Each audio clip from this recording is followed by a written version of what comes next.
আচ্ছা, সেই সকল মানুষের মানসিকতা আপনার কাছে কি অদ্ভুত লাগে না?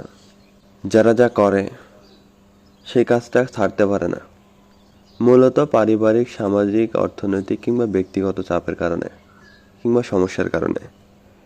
কারণ সে খুব ভালো মতোই জানে যা করছে, যা করে আয় করছে, তাতে তার যেমন সংসার চলছে ঠিক তেমনি সে কাজ যদি ছেড়ে দেয় তবে তার পক্ষে ব্যক্তিগতভাবে, সামাজিকভাবে, পারিবারিকভাবে, অর্থনৈতিকভাবে যে চাপগুলো আসবে, যে সমস্যাগুলো আসবে, সেগুলো সামলানোর মতো মন মানসিকতা কিংবা আর্থিক সামর্থ্য নাই বললেই চলে।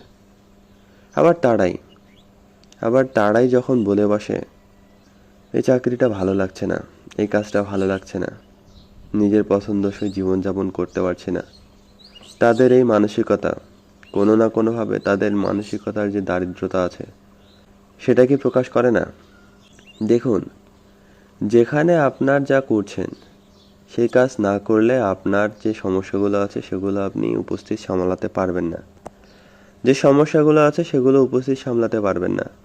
আবার এদিকে অভিযোগ করছেন আমার কাজ ভালো লাগছে না, কাজটা ছেড়ে দিতে পারলে ভালো, কিংবা ভালো ছিল। আসলে কি এই ধরনের কথাবার্তায় কিংবা মানসিকতায় আপনি কি আপনার যে সমস্যাগুলো আছে সেগুলো সমাধান করতে পারবেন? পারবেন না তো।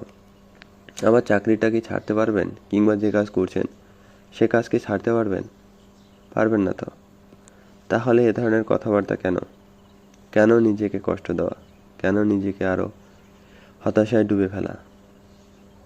সেই জন্যই বলছি, যা ভালো লাগে না অথচ করছেন সেটা কোনো না কোনোভাবে অর্থনৈতিক, পারিবারিক কিংবা সামাজিক কারণে করছেন।